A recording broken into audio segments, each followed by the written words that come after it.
DD Tamil நேயர்களுக்கு அன்பு வணக்கம். நாம் இன்றைக்கு அதிமதுரம், மது யஷ்டி அப்படின்னு சமஸ்கிருதத்தில் சொல்லுவோம், அந்த மூலிகையை பற்றி கொஞ்சம் தெரிந்து கொள்ளலாம். இன்றைக்கு நமக்கு இனிப்பு அப்படின்னாலே சர்க்கரை மட்டும்தான் ஞாபகத்துக்கு வருது. ஆனால் ஆயுர்வேதத்தில் இனிப்பு எங்கெல்லாம் பயன்படுத்தணுமோ அந்த இடத்துல நல்ல அருமையான இனிப்பு சுவையுடைய அதிமதுரம் அப்படிங்கிற மூலிகையை நம்ம பயன்படுத்துகிறோம். இது எங்கே விளையுது அப்படின்னா, பஞ்சாப் இமயமலையின் அடிப்பகுதியில் இந்த அதிமதுரம் நிறைய விளையுது. இது அவ்வளவு இனிப்பு தன்மையோடது. சரி, இது குணங்களை பற்றி நம்ம கொஞ்சம் தெரிஞ்சுக்கலாம். இந்த அதிமதுரம் அப்படின்னு சொல்லும்போது பேர்லேயே இருக்குங்க, நல்ல இனிப்பு சுவையுடையது. அதற்கப்புறம் பார்த்தீங்கன்னா இதற்கு நல்ல கனத்தன்மை, குருகுணம் அப்படின்னு ஆயுர்வேதத்தில் சொல்லுவோம், குருகுணம் இருக்குது.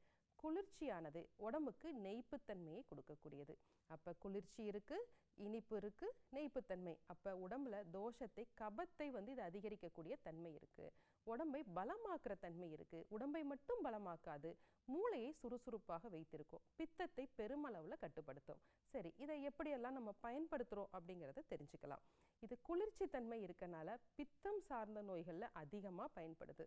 எப்படி அப்படின்னா, நமக்கு வயிற்றெரிச்சல் இருக்குது, நெஞ்செரிச்சல் இருக்குது, தொண்டையில் எரிச்சல் இருக்குது அப்படின்னா அதிமதுரம் போல் ஒரு சிறந்த மருந்து வேறு எதுவுமே இல்லை. இது அதிமதுரம் நமக்கு கடைகளில் பவுடராகவும் கிடைக்கும், சின்ன சின்ன கட்டைகளாகவும் கிடைக்கும். சின்ன கட்டைகளை எடுத்து நம்ம லேசாக மென்று அந்த உமிழ்நீரை இறக்கும் பொழுது அந்த நெஞ்செரிச்சல் அருமையாக குணமாகும், வயிற்று புண்ணும் குணமாகும். நிறைய பேருக்கு இந்த பாட்டு பாடுறவங்க இல்லை அதிகமாக பேசுகிறவங்களுக்கு எப்பவுமே தொண்டையில் ஒரு வறட்சியும் புண்ணும் இருந்துகிட்டே இருக்கும்.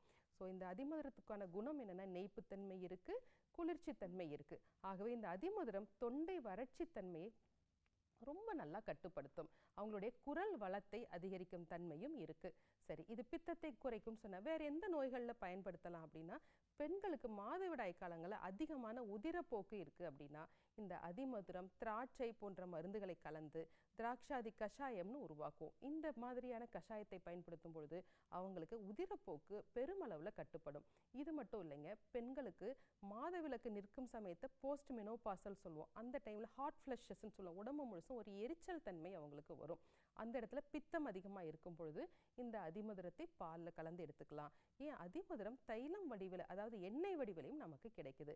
அந்த உடம்பு ஃபுல்லாக தேய்ச்சி குளிக்கும் பொழுது அவர்களுக்கு அந்த பித்தத்தின் தன்மையான எரிச்சல்லேருந்து பெருமளவில் விடுபடலாம்.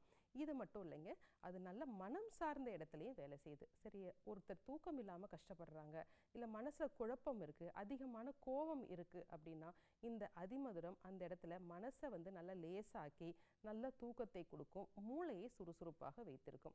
குழந்தைகளுக்கு தயாரிக்கப்படும் நிறைய மேத்திய ட்ரக்ஸ் அப்படின்னு சொல்லுவோம், அதாவது அவர்கள் மூளையை நன்றாக சுறுசுறுப்படைய வைக்கிறது, சிந்தனை ஆற்றலை கூட்டுவதற்கு தயாரிக்கப்படும் மருந்துகளில் இந்த அதிமதுரம் ஒரு கூட்டு மருந்தாகவே இருக்குது.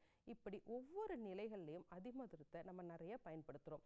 மேலும் வெளிப்புண்களுக்கும் இதை பயன்படுத்துகிறோம். ஏன்னா இதுக்கு புண்களை ஆற்றக்கூடிய தன்மையும் இருக்குது.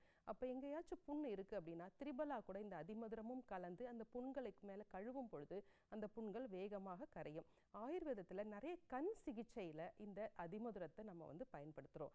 இந்த அதிமதுரம் இயற்கையிலேயே இனிப்பு இருக்கனால சர்க்கரை நோயாளிகள் அவங்க டீ காஃபி குடிக்கிறதுக்கு பதிலாக இந்த அதிமதுரம் கலந்த நம்ம மூலிகை தேநீராக குடிக்கும் பொழுது அவங்களுக்கு வாய்க்கு இனிப்பு சுவையும் இருக்கும், அதே சமயத்தில் சர்க்கரை கட்டுப்படும், அவர்களுடைய உடல் பலமும் அதிகரிக்கும். இது இயற்கையான இனிப்பு, இதனால் உடலில் சர்க்கரை அதிகரிக்க வாய்ப்பே கிடையாது. இப்படி ஒவ்வொரு இடத்துலையும் சொல்லிட்டோம். அப்போ அழகு சாதன பொருட்களையும் இந்த அதிமதுரம் இடம்பெற்றிருக்கு. முகத்துக்கு அழகு கொடுக்கும் குங்குமாதி தைலம் அப்படிங்கிற ஒரு ஆயுர்வேத ப்ரிப்பரேஷன் இருக்குது, அதில் அடிப்படையாக அதிமதுரத்தையும் நம்ம சேர்க்குறோம். அது மட்டும் இல்லாமல் நிறைய ஃபேஸ் பேக்கில் இந்த அதிமதுரம் நம்ம சேர்க்குறோம். இது மட்டும் இல்லைங்க, முடி நன்றாக வளர்வதற்கு தயாரிக்கப்படும் எண்ணெய்கள்லையும் இந்த அதிமதுரம் அடிப்படை பொருளாக இருக்குது. இப்படி நம்ம நாட்டில் கிடைக்கிற இந்த அதிமதுரத்துக்கு அத்தனை சிறப்பு இருக்குது. ஆகவே இந்த அதிமதுரத்தை சரியாக நம்ம பயன்படுத்தணும். எப்பொழுதுமே ஒரு பொருள் நல்லதுன்னு சொல்லிட்டு அதை அதிகமாக பயன்படுத்தக்கூடாது. ஏன்னா இது குறைந்த அளவில் எடுத்துக்கொள்ளும் பொழுது வாந்தியை நம்ம கட்டுப்படுத்தும். அதிக அளவில் எடுத்துக்கொண்டோம்னா இதுவே வாந்தியை உருவாக்கும்.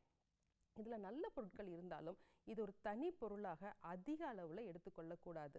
ஆயுர்வேதம் என்றைக்குமே கூட்டு மருந்தாக தான் மூலிகைகளை சொல்லியிருக்கு. அதன் மூலம் தான் நல்ல பயன்கள் கிடைக்கும்.